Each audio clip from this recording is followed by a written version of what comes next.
कि अंबेडकर जी ने कभी भी किसी का विरोध नहीं किया। बाबा साहब कुरीति था, उनका विरोध किया। अंबेडकर जो उपाधि है बाबा साहब की, कभी विचार करके देखिए तो अंबेडकर उपाधि एक ब्राह्मण शिक्षक ने उनको दी थी। उनकी दूसरी पत्नी भी जो थी वो ब्राह्मण थी, क्योंकि उन्होंने 2 शादी की थी। इसलिए ब्राह्मण के विरोधी नहीं थे। और ब्राह्मण है कौन? ब्राह्मण किसको कहा? कबीर साहब ने तो ब्राह्मण नाम का कोई चीज रखा ही नहीं। मनुष्य को तो समान वर्गों में बांटा ना। सब मनुष्य तो एक जैसे हैं। उसमें ब्राह्मण कौन, क्षत्रिय कौन, मूल निवासी कौन हो गया 85%, आगे कौन हो गया, पीछे कौन हो गया, अगला पिछला, बैकवर्ड फॉरवर्ड कौन? कबीर साहब के निगाह में सब समान है। आडंबर और पाखंड के बीच में मूल कारण क्या है? मनुष्य के जीवन में आडंबर है, मनुष्य के जीवन में पाखंड है। उसके मूल में कारण क्या है? कहीं ना कहीं आदमी के जीवन में अंधविश्वास है। इतने लोग अभी भी लाखों की संख्या में नहीं अपितु करोड़ों की संख्या में कुंभ के क्षेत्र में लोग स्नान करने जा रहे हैं। मैं इस विवाद में भी नहीं फंसूंगा कि वहां स्नान करने से किसकी मुक्ति होगी, किसका कल्याण लाभ होगा, कौन नरक जाएगा, कौन स्वर्ग जाएगा।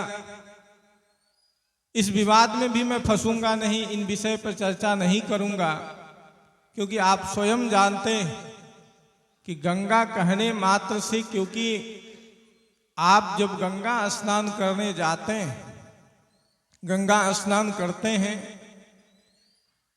पाप का क्षेत्र क्या है?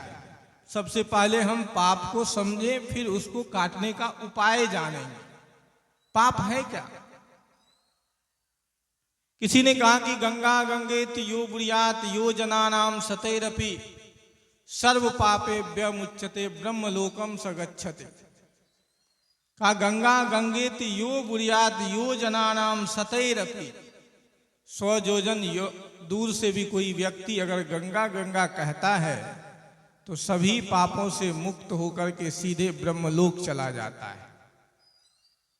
अब विचार करें, चिंतन करें कि पाप है क्या? पाप शरीर का विकार है कि मन का मैल है? शरीर का विकार होता तो गंगा स्नान करने से अभी आप जाएंगे तो देखेंगे कि पानी को भी साफ किया जाएगा। इतने लोग स्नान किए कि पूरा शरीर का गंदगी और फूल दुनियादारी क्या क्या गंगा में डाल दिया। जब विद्यार्थी जीवन में हम थे, हरिद्वार में रहते थे, तो सर्दी के मौसम में गंगा की सफाई होती थी। वहां जब कभी आप जाएंगे तो वहां की गंगा बिल्कुल कलकल कलकल, अगर आप देखेंगे तो बिल्कुल आपका चेहरा दिख जाएगा, इतना साफ पानी। लेकिन वहां भी आज इतनी गंदगी है, गंगा को जब साफ किया जाता है तो बहुत सारा मलबा निकलता है, कपड़े निकलते हैं, गंदगी निकलती है। और जिस पाप को आप धोने जाते हैं वो पाप कहां चला जाता है? शरीर की गंदगी तो वहां मिल जाएगी, अभी भी जाएंगे गंगा किनारे, जो हमने दिया है गंगा में वो तो हमें प्राप्त हो जाएगा। लेकिन हमारे भीतर की जो गंदगी है, भीतर के जो विकार हैं, वो गंगा स्नान करने से कभी भी समाप्त नहीं हो सकता है। गंगा में जाने से, डुबकी लगाने से कभी भी कोई व्यक्ति, शरीर तो पवित्र हो सकता है अगर शुद्ध पानी हो, निर्मल पानी हो। तो मन को अगर पवित्र करना है, भीतर की सफाई करनी है, तो भीतर की सफाई तो आदमी के जीवन में विचार से ही होता है, चिंतन से ही होता है।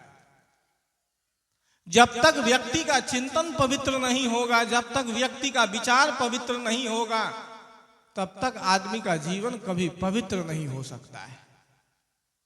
आप बराबर कहा करते हैं, आप लोगों की लोकोक्ति है कि धोना था मन भूल गया, धोता रहा तन मलमल करके। धोना तो मन को था, पवित्र तो मन को करना था, लेकिन हम अपना पूरा जीवन शरीर को धोने में, शरीर को पवित्र करने में, शरीर को शुद्ध करने में लगा दिए। इसीलिए शायद हमारे जीवन का पाप समाप्त नहीं हुआ।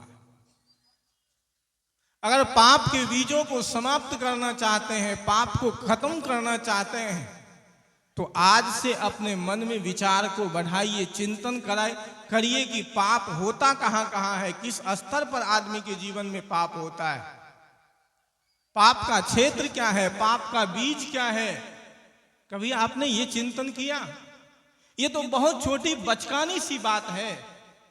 इंसान थोड़ा सा विचार करे, थोड़ा सा चिंतन करे तो चलनी में मुंह देखने से पति की आयु बढ़ जाएगी। इससे बचकानी बातें और क्या हो सकती है। हम लोग बच्चे होते हैं ना, बच्चे जब होते हैं तो मिट्टी का घर बनाते हैं और मिट्टी का ही सारा सामान बनाते हैं और मिट्टी का ही सब कुछ बना करके कहते हैं कि ये अमुक है, ये अमुक है, ये दाल है, भात है, सब्जी है, और फिर उसको मिला करके खाते हैं। वही बात तो हो गई, और क्या है। वो बच्चों जैसी बात तो हम कर रहे हैं और कह रहे हैं कि इससे हमारे पति की लंबी आयु बढ़ जाएगी, जितिया करने से, नदी में नहाने से, कि बेटे की आयु बढ़ जाएगी, और वहीं बच्चा डूब के मर जाता है। अब सोचिए, विचार करिए, चिंतन करिए कि नदी में स्नान करने से बच्चे की आयु बढ़ सकती है क्या? जित्या व्रत करने से बच्चे की आयु बढ़ सकती है क्या? चल्ली में मुंह देखने से किसी व्यक्ति की आयु बढ़ सकती है क्या? ये केवल कल्पना मात्र है। पाप का बीज कहाँ है? पाप को अगर खत्म करना चाहते हैं तो भीतर से आदमी के जीवन में पाप उपजता है। जब आदमी के भीतर में कभी लोभ का विकार आता है, जब कभी आदमी के भीतर में क्रोध का विकार आता है, जब कभी आदमी के भीतर में अहंकार का विकार आता है, तब आदमी के जीवन में पाप होना प्रारंभ होता है। जब कभी भी आदमी के भीतर में लोभ का विकार आता है तो वहीं से आदमी के जीवन में पाप के बीज प्रारंभ हो जाते हैं। लोभी व्यक्ति कभी भी पुण्य कर्म नहीं कर सकता है और लोभ से बड़ा इस दुनिया में कोई भी पाप नहीं है। लोभ जब आदमी के भीतर में आता है तो वहीं से पाप पनपता है, और वो लोभ किसी भी रूप में हो सकता है, चाहे किसी के धन को हड़पने का हो, किसी के पद को हड़पने का हो, चाहे किसी के शरीर से गलत करने का हो, चारित्रिक लोभ हो। लोभ का स्तर आज समाज में अलग अलग है, लेकिन लोभ जब भीतर में आदमी के जीवन में आता है तो आदमी के जीवन में पाप होना प्रारंभ होता है। गीता में भगवान कृष्ण ने भी कहा कि त्रिविधम नरकेशदम द्वारम नाशनमात्मनः। अर्जुन ने प्रश्न किया कि संसार के जो लोग हैं, संसार के जो प्राणी पदार्थ हैं, किसके बस में होकर के पाप का आचरण करता है? पाप का आचरण करता है आदमी किसके बस में होकर के? नहीं चाहते हुए, बलात् अनिच्छन्नपि, नहीं चाहते हुए भी आदमी पाप का आचरण करता है, अनैतिक आचरण करता है, गलत करने योग्य कर्मों को करता है। उसके मूल में कारण क्या है? तो भगवान कृष्ण ने कहा कि काम एषः क्रोध एषः रजोगुण समुद्भवः महासनो महापापम विद्येन वेरिनम। कहा कि मनुष्य के जीवन में यही सबसे बड़ा बेरी है, बंधन है। ये नहीं कहा कि गंगा स्नान करने से ही बेरी समाप्त हो जाएगी आपकी, या और कोई बेरी है आपके जीवन में बंधन है। कहा कि मनुष्य के जीवन में क्या बंधन है? पाप कहां से प्रारंभ होता है? तो कहा लोभ से। जब आदमी के भीतर में लोभ आता है तब आदमी विचार नहीं कर पाता, तब आदमी चिंतन नहीं कर पाता, तब आदमी सोचता नहीं है, तब एक आदमी दूसरे भाई का हक मारने के लिए तैयार हो जाता है। कुछ बातें रामायण में भी बहुत अच्छी है। आप लोग कहते हैं कि एक लोभ अगर राम के भीतर में होता तो राम जी वनवास नहीं जाता। कहते कि चलो जो भी होगा देखा जाएगा, राजगद्दी तो अपने हाथ में आनी चाहिए। भरत के अंदर में अगर लोभ का भाव होता तो भरत राम जी को मनाने के लिए वन तक नहीं जाते। ये निष्काम निष्पाप भाव का आदर्श रूप समाज में कभी था। एक तरफ निष्काम लोभ, निष्काम प्रेम का, निष्काम आदर्श भाव का रूप देखने को मिलता है। इसी कारण न तो भरत से पाप हो पाया और ना ही कभी राम से पाप हो पाया। और विषय में नहीं जाऊंगा मैं, लेकिन वही निष्काम भाव आप देख लीजिए, न तो दुर्योधन के मन में है, न तो दुर्योधन ने क्या कहा, दुर्योधन के पास आया, पांडव दूध भेजे, क्या कहा पांडवों ने, कृष्ण को भेजा, कहा कि दे दो केवल 5 ग्राम, रखो अपनी धरती तमाम। दुर्योधन क्या कहा, 5 गौ की बात करते हो, सूची अग्रे न दास्यामी, सूची अग्रे, सुई के अग्र भाग नोक बराबर भी जमीन नहीं देंगे। परिणाम, बिना युद्धे न केशव, बिना युद्ध के सुई के नोक बराबर भी जमीन नहीं देंगे। परिणाम, भीषण विध्वंस हुआ, भीषण नरसंहार हुए, कितने लोग उस नरसंहार में समाप्त हो गए। क्यों? क्योंकि लोभ का क्षेत्र बढ़ गया कौरव का। जब हमारा लोभ का क्षेत्र बढ़ता है, तृष्णा का क्षेत्र बढ़ता है, तब आदमी ज्यादा पाप करना प्रारंभ करता है। आज देख लीजिए, आज भारत की नहीं अपितु दुनिया की क्या स्थिति है। दुनिया में आपस में विध्वंस हो रहे हैं, एक राष्ट्र दूसरे राष्ट्र के प्रति विद्वेष का भाव, परिवार में, समाज में, जहां भी जाएं, थोड़ी सी जमीन के लिए, थोड़ा सा पद के लिए, थोड़ी सी प्रतिष्ठा के लिए आदमी कुछ भी करने को तैयार है। क्यों? क्योंकि भीतर में लोभ है। अगर आपके भीतर से लोभ का भाव चला गया तो समझ लीजिए कि आपके भीतर में पाप के बीज नहीं आ सकते हैं। परम पूज्य गुरुदेव जी कहा करते थे, मैं तो प्रायः मंच से सुनता था, तो एक दिन गुरुदेव जी की गाड़ी जा रही थी, कहीं कार्यक्रम में जा रहे थे गुरुदेव जी, इसी मंच से मैंने भी सुना और कई मंचों पर वो बराबर कहा करते थे। तो उनकी गाड़ी जा रही थी, पीछे लिखा था कि बाप रे बाप, तो पहली पंक्ति पढ़ी उन्होंने, तो बाप रे बाप, कहा क्या, कहा क्या हुआ, कोई दुर्घटना घट गई क्या, यहां लिखा है बाप रे बाप। तो बगल में कहा कि नीचे वाली पंक्ति भी वहीं लिखी है, पढ़ तो लीजिए। कहा नीचे क्या लिखा है? नीचे लिखा था कि बाप रे बाप, लोभ सब पाप के बाप। बाप रे बाप, लोभ सब पाप के बाप। मनुष्य के जीवन में जब लोभ आता है तो सब पाप अपने आप चले आते हैं। एक विद्यार्थी था, छोटी सी कहानी में कह दूं, बात स्पष्ट हो जाएगी। एक विद्यार्थी था, पढ़ने गया बनारस, बनारस से पढ़ के आया। उसकी मां ने कहा कि सारी विद्या तो तुम पढ़ लिए, लेकिन अभी भी कुछ बाकी रह गया। कहा क्या? दुनिया में सबसे बड़ा पाप क्या है? कहा कि पाप क्या है? कहा कि पता ही नहीं, आज तक तो हमने नहीं पढ़ा। और कोई नाम बता, चोरी करना, हिंसा करना, बेविचार करना, कहा यही पाप है।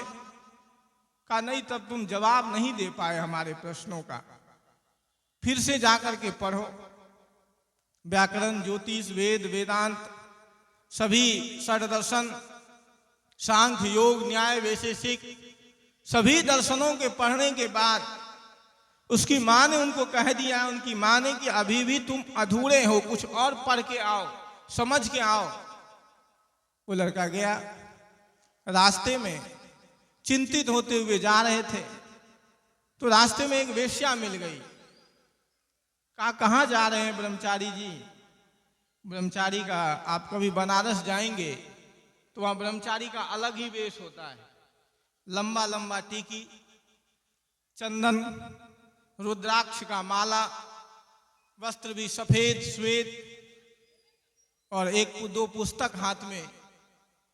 तो सफेद वस्त्र को देख करके वो वेश्या पूछती है, कहाँ जा रहे हैं पंडित जी? कहा जा रहे हैं, कुछ काम है। बताया नहीं उसको। कहा चलिए ना, थोड़ा सा आप जैसे विद्वान व्यक्ति का दर्शन हो गया, इससे बड़ा और क्या अवसर हो सकता है? इससे अच्छा अवसर तो और कुछ नहीं हो सकता है। आप जैसे विद्वान व्यक्ति का दर्शन हो गया। कहा संभव नहीं, मैं आपके यहाँ नहीं जा सकता, क्योंकि मैं भी जब विद्यार्थी काल में था तो मैं भी उसी स्थिति परिस्थिति में रह करके पढ़ा हूं। वही टीकी चोटी चंदन माला, वही तेरहवीं खा करके पंडित जी के साथ में जाना आना, उसी से मेरी भी पढ़ाई हुई। उनके जीवन को मैं जानता हूं। तो साथ में ही पढ़ते थे। तो उन्होंने कहा कि नहीं नहीं, मैं आपके यहाँ नहीं जा सकता हूं क्योंकि मेरा धर्म भ्रष्ट हो जाएगा। कहा पंडित जी घर तक चलिएगा, वापस आ जाइएगा, हम लोग दर्शन कर लेंगे आपके, पुण्य मिल जाएंगे, इसके बदले मैं आपको 5 असरफी सोना दूंगा।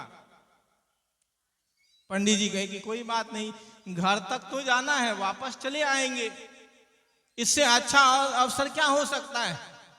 पंडित जी साथ हो लिए, गए वहां तक।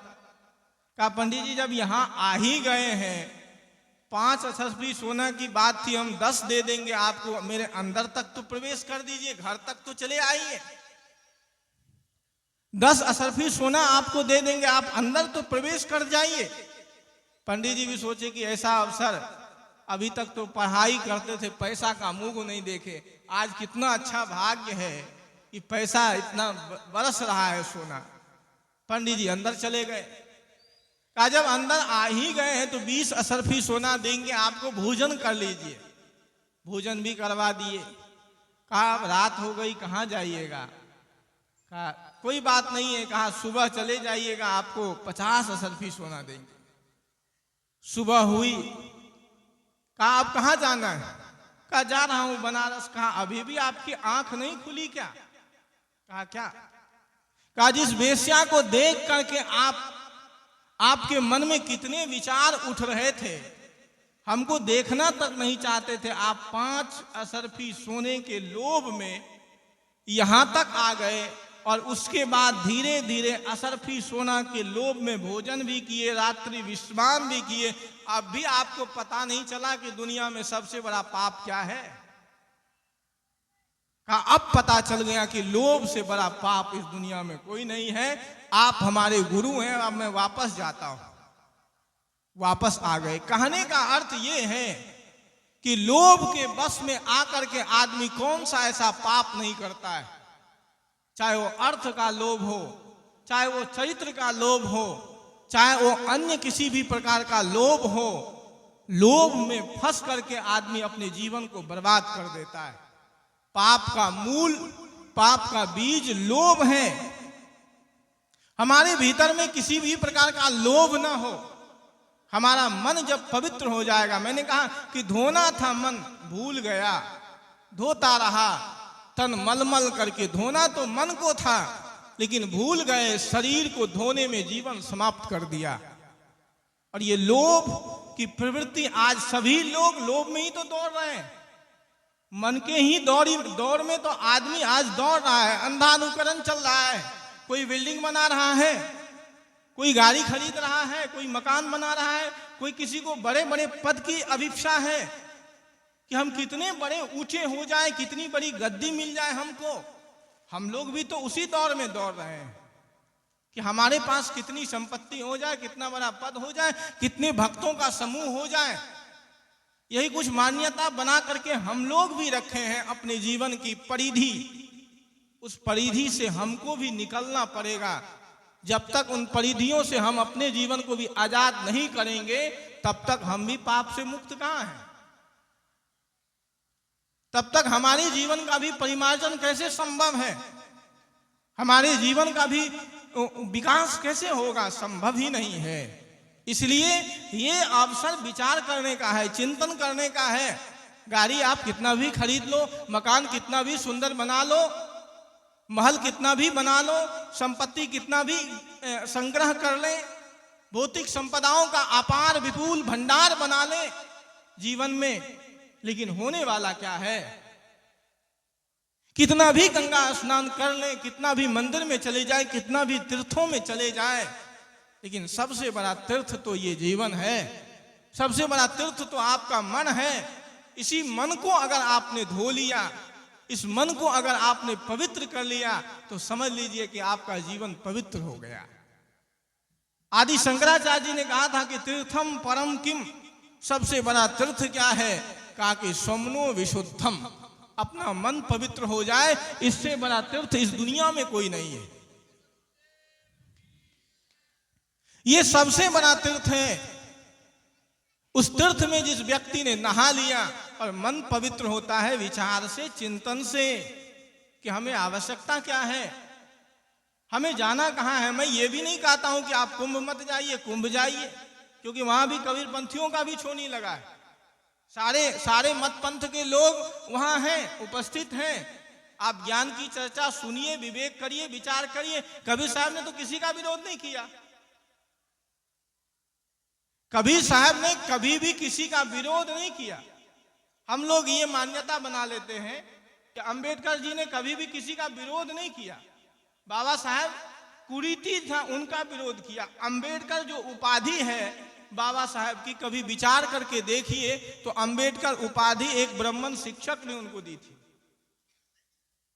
उनकी दूसरी पत्नी भी जो थी वो ब्राह्मण थी, क्योंकि उन्होंने 2 शादी की थी। इसलिए ब्राह्मण के विरोधी नहीं थे। और ब्राह्मण है कौन, ब्राह्मण किसको कहा? कबीर साहब ने तो ब्राह्मण नाम का कोई चीज रखा ही नहीं। मनुष्य को तो समान वर्गों में बांटा ना।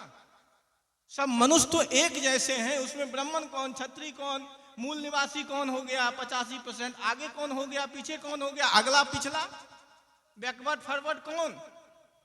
कबीर साहब के निगाह में सब समान है। कोई ना तो छोटा है, ना ऊंच है, ना नीच है, ना अवर्ण है, ना छोटा नीच की बात यहां हो ही नहीं सकती कबीर साहब की निगाह में। कबीर साहब जिन दृष्टियों में, और उन दृष्टियों में भेद है, जिन दृष्टियों की बात कर रहे हैं उन दृष्टियों में भेद है, उन्हीं पर विचार करना है, कट्टरता नहीं। कबीर विचार मंच कट्टरवाद को कभी समर्थन नहीं करता है। सदगुरु कबीर विचार मंच, तो वो विषय मेरा नहीं है अभी। तो मैंने कहा कि धोना था मन भूल गया, धोता रहा तन मलमल करके। धोना तो मन को था, पवित्र तो मन को करना था, शुद्ध तो विचारों को करना था। विचार शुद्ध कैसे होगा? तो विचार शुद्ध सत्संग से हो सकता है। एक मार्ग है, यहां तक आइए और विचार की शुद्धि करके जाइए। सत्संग में आइए, संतों के विचारों को सुनिए और आप उस पर मनन करिए, चिंतन करिए, विचार करिए, तो आपका मन पवित्र हो जाएगा, बड़ा आनंद आएगा। लेकिन बोझिल चित्त लेकर के यहां तक आएंगे तो आपके जीवन में परिवर्तन नहीं हो सकता, आपके जीवन में बदलाव नहीं आ सकते हैं। इसलिए अगर परिवर्तन चाहते हैं, जीवन को बदलना चाहते हैं, तो यहां आकर के विचार करें, चिंतन करें। ज्यादा मैं नहीं बोलूंगा।